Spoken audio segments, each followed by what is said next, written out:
1:12 del mediodía, fecha significativa hoy, se lo adelantaba al inicio de este espacio, 11 de septiembre, Samuel Hernández, buenas tardes. Hola amigo, ¿qué tal? Buenas tardes. ¿Qué cantidad de cosas se puedan hablar en el ámbito del misterio que ha dejado el 11S? Aquí hemos hablado muchísimo, hemos hablado de, por ejemplo, la temporada pasada estuvimos hablando, bueno, que era lo último que se sabía sobre los autores intelectuales, de teorías de la conspiración, porque el 11S, que es la fecha en la que estamos hoy precisamente, es una fecha que marcó las teorías de la conspiración modernas. Si en el siglo XX fue el asesinato de John Fitzgerald Kennedy lo que originó toda la conspiración del anterior siglo, pues fue con el 2001, cuando algunos decían que es cuando de verdad comenzó el nuevo milenio del terror. Y todo cambió a partir de ese 11S.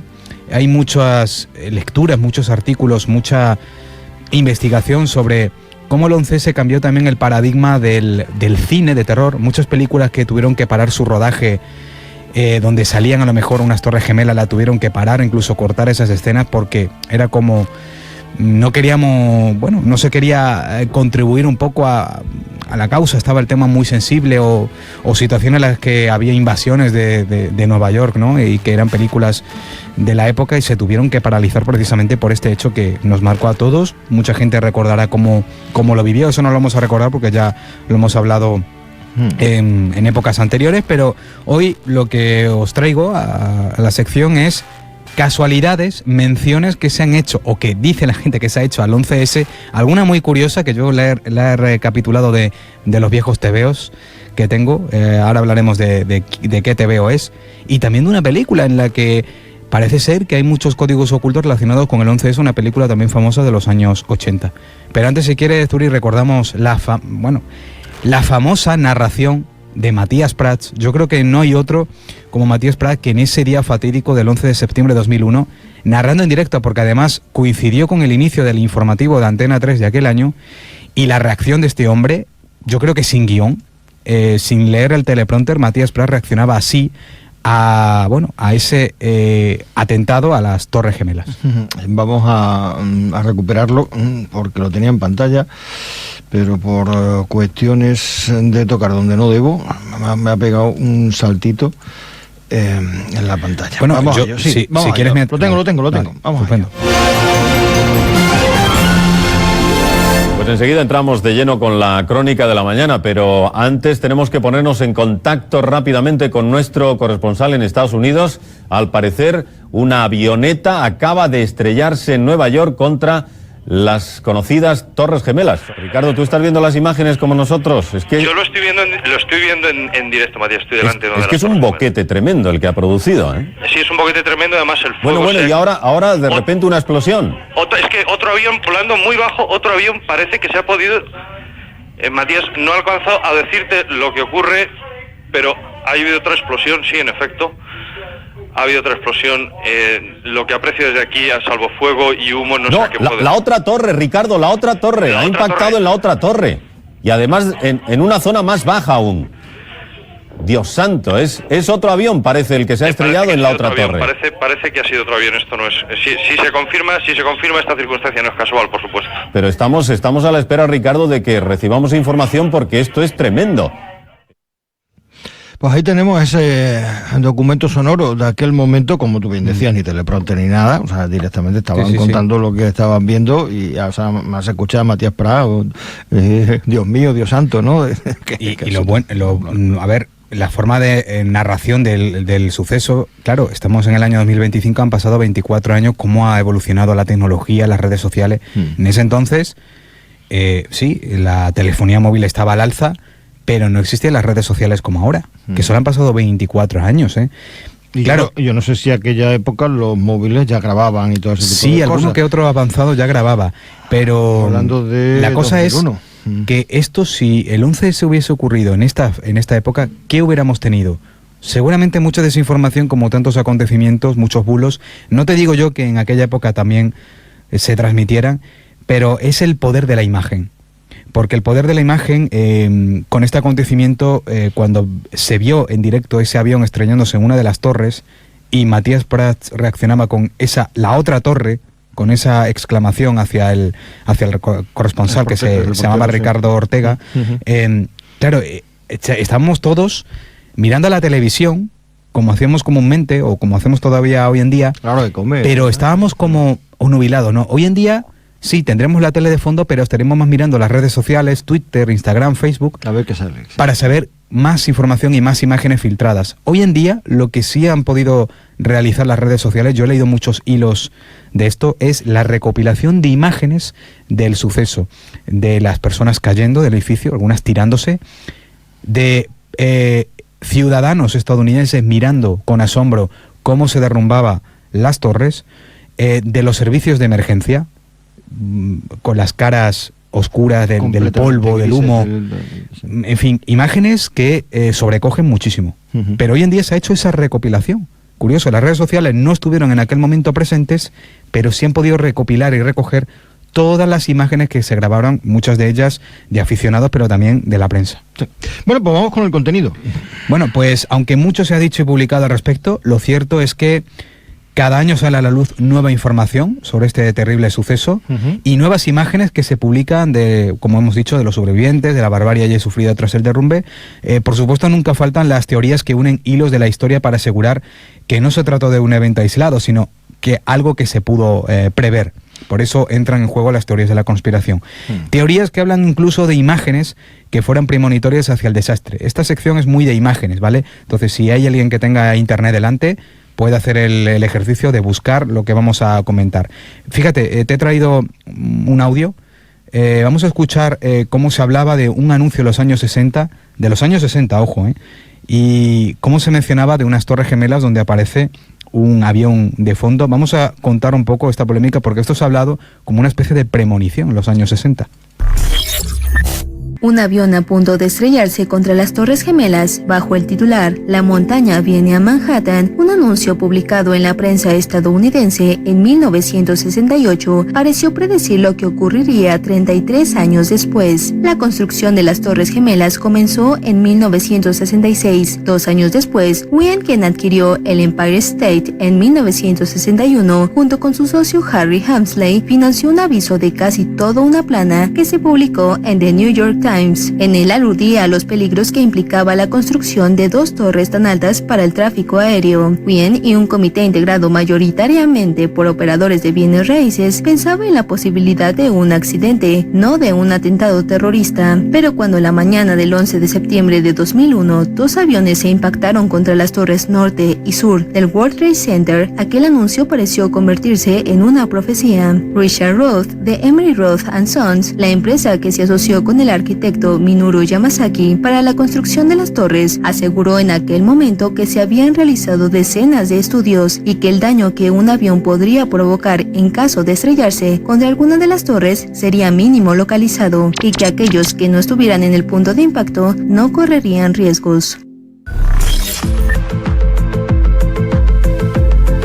Esto es importante, Sí. Digo importante porque en aquella época hubo pues sus debates en torno a ello. Son 417 metros y 415 de altura, ¿no? Cada uno de las torres. Bueno, como me he escuchado en el audio, es un audio del medio El Universal, nos ha resumido un poco esta escena. Bueno, esta imagen la van a encontrar perfectamente los oyentes. En el año 2021 se filtró esta imagen referente a una campaña publicitaria que en 1968, 2 años después de que empezó la construcción de las torres, se publicó en The New York Times, impulsado por el entonces dueño del Empire State Building, Lawrence Wien, en conjunto con otros constructores y propietarios inmobiliarios en contra, ojo, de la construcción del que sería el World Trade Center. El texto que la acompañaba menciona que la construcción de las Torres Gemelas significaría un cambio en el tráfico aéreo y problemas por desvíos imprevistos y no controlados. Por eso en esa campaña, en esa imagen, aparece un avión de fondo que parece que va a chocarse.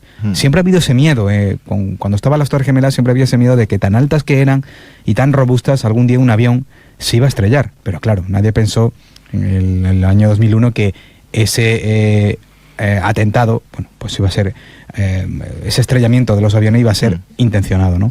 Algunos de sus alegatos, como has dicho tú, bien dicho, Zuri, es que la gran altura, que 417 y 415 metros respectivamente, o sea, aunque eran gemelas, una era ligeramente un poco más alta que la otra, haría esas torres, pues bueno, inestables, además de que eran inseguras para la navegación aérea. De ahí que, como hemos dicho, y esa imagen es icónica, se representara con ese avión de fondo en riesgo de colisión. ¿Quién se va a imaginar que 33 años después, pues un par de aviones efectivamente se estrellarían contra estos edificios? ¿Qué pensarían los autores? Yo no sé si trascendió algo de los autores o los que estaban detrás de esa campaña publicitaria, pero claro, esto se filtra 20 años después, aunque la imagen ya se conocía, pero cuando se cumplieron los 20 años, pues evidentemente se quiso recordar todos esos menciones que había sobre el 11 de septiembre del 2001. A día de hoy ese anuncio, por cierto, se puede ver en el Museo Memorial del 9-11, que el día de 11 de septiembre tiene su propio museo, precisamente en la zona donde cayeron esas torres gemelas. El museo a mí me han dicho, yo tengo unas ganas, cuando vaya a Nueva York, seguramente lo visite. Me han dicho que es tremendo. Es que los estadounidenses, para vender su historia, su terror, son exagerados, ¿no? para todo eso, y hasta de esto han conseguido también crear un museo, un memorial. Bueno, vamos con algo más castizo.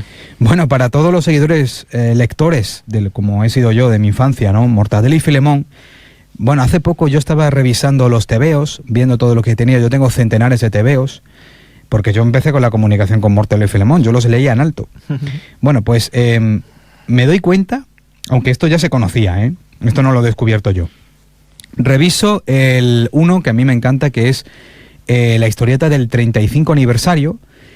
Aquí lo que hizo Francisco Ibáñez, que lo publicó en el año 1992, bueno, lo realizó en el 92, se publica en el 93, él hace una especie como de autobiografía del mismo, evidentemente en plan paródico, al estilo Mortadelo y Filemón, sale dibujado contando cómo crea sus míticos personajes animados, al Botones Sacarino, a Rompetechos y demás, y cuando llegamos a la página 44, vemos que la última viñeta, a nivel de automofa, Francisco Ibáñez aparece autodibujado, autorretratado en una estatua, justo al lado de la Estatua de la Libertad de Nueva York, y claro, al fondo aparecen esos rascacielos propios de la ciudad y un avión incrustado en una de las torres gemelas de Nueva York. Claro, tras los atentados del 11 de septiembre, contra estos edificios, varios lectores llamaron la atención sobre la coincidencia de la viñeta con el método empleado para el atentado, sobre todo porque el dibujo se publica 9 años antes. ¿Coincidencia? Yo tengo claro que sí. ¿Por qué? Volvemos a lo que hemos comentado anteriormente. Siempre las torres gemelas, de tan altas y tan icónicas que eran, de una manera de mofa, podías pensar, pues voy a dibujar esto con un avión incrustado.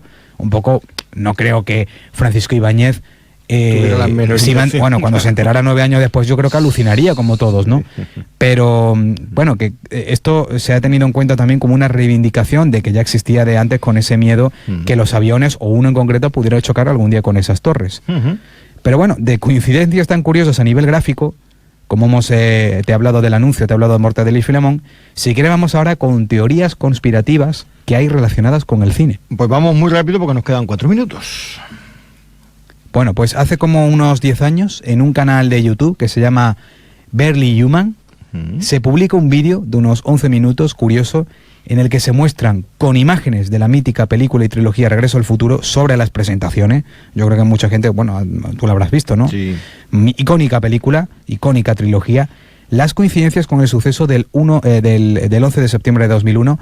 Y recordemos que estas películas son de la segunda mitad de la década de los 80. El vídeo se llama, si lo queréis buscar, es un poco complicado, BTTF Predicts 911 Beta Version, es decir, está en inglés, no ha habido traducción, pero no os preocupéis, que yo siempre en elsecretolacaverna.com yo pongo los enlaces y pongo toda esta información. Bueno, este usuario recogió algunas imágenes que pueden verse en escenas de la película, algunas, la verdad que demasiado hiladas con el atentado, en las cuales supone que la mítica película pudo ser una especie de mensaje de los Illuminati, porque también saca alguna imagen relacionada con esta sociedad secreta, para mostrarnos la predicción que ya se tenía con el 11S y las Torres Gemelas. A este tipo de relaciones casuales tengo que decirles a todos que esto tiene un nombre, se llama apofenia. Esto es el efecto que se le llama la experiencia consistente en ver patrones, conexiones o ambos en sucesos aleatorios o datos sin sentido. Y de hecho, el que está detrás de este vídeo es una productora que se llama Apophenia Productions. Por lo tanto, tenemos claro que esto es parte del fenómeno. Bueno, sí. Esta fue la que recogió este usuario de la película. Dice, en la escena mítica en la que Doc manda a su perro a Einstein a través del tiempo, después de presentar la Marty y el DeLorean, esa escena icónica, muestra 2 relojes digitales que menos de lo que dura un segundo aparecen los dígitos 1, 2 puntos, 19. Eso se ha interpretado como un código en el cual se nos habla de la fecha de los atentados que leyéndolos al revés, fíjate si hay que hilar fino, leyéndolos al revés es el 9-2.11, es decir, 11 de septiembre, ya que las fechas en inglés se leen primero con el mes y luego con el día. Sí. Esa imagen la tenéis ahí, yo voy a publicar en la web y luego cada uno que saque sus conclusiones. En otra escena, Marty regresa al año 1985 y descubre que el centro comercial Twin Pines, Pinos Gemelos, ha pasado a llamarse Lone Pine, Pino Solitario. Bien, se ha dicho que esos dos pinos es una clara referencia a las Torres Gemelas, y esto viene porque durante la escena en que Jennifer Parker, la novia de Marty, despierta en la casa de los futuros McFly ante una enorme pantalla que muestra dos pinos, pues a continuación la familia McFly se junta ante dicha pantalla y al cambiar de canal nos muestra la imagen de las Torres Gemelas. Y para añadir más simbolismo a esta escena, el reloj digital que aparece en el letrero de la plaza donde se anuncia ese Twin Pines Mall, el centro comercial de Los Pinos, sí, aparece con el 1.16, que si lo lees de forma invertida es el 9.11 otra vez, es decir, el 11 de septiembre, según la referencia anterior. Y vamos con otra más porque... Sí. Esta es otra también que, bueno, esta, ya digo, si hay alguien muy fanático de Regreso al Futuro, que se revise las películas y a lo mejor lo que dura especie un segundo y sale esa escena, que yo digo que son coincidencias. Pues otra de las referencias, está más difícil de apreciar, nos dice que Marty McFly conoce exactamente el momento en que la torre del reloj, ubicada en el centro de la plaza principal, será acometida por un rayo, lo cual nos lleva a la escena final de la película, en la que el rastro que deja el DeLorean sobre el pavimento nos muestra el número 911 en fuego. Esto ya es hilar muy muy fino, pero digo, referencias que están en las tres películas. Si quieren buscarlo, revísenlas y si ven alguna otra más, que nos la hagan saber. Bueno, también es que nos quedan unos segundos, pero los Looney Tunes, Super Mario Bros. Y Terminator 2 también incluyen algunas escenas. Exacto, sí, hay muchas películas con referencia. Llegamos a la 1:30, pasa una buena semana, te espero por aquí el próximo Igualmente, jueves. compañero, que vaya bien. Es la 1:30, tiempo de deportes en la sintonía de Onda Cero. Más de Extremadura, Deportes, David Cerrato.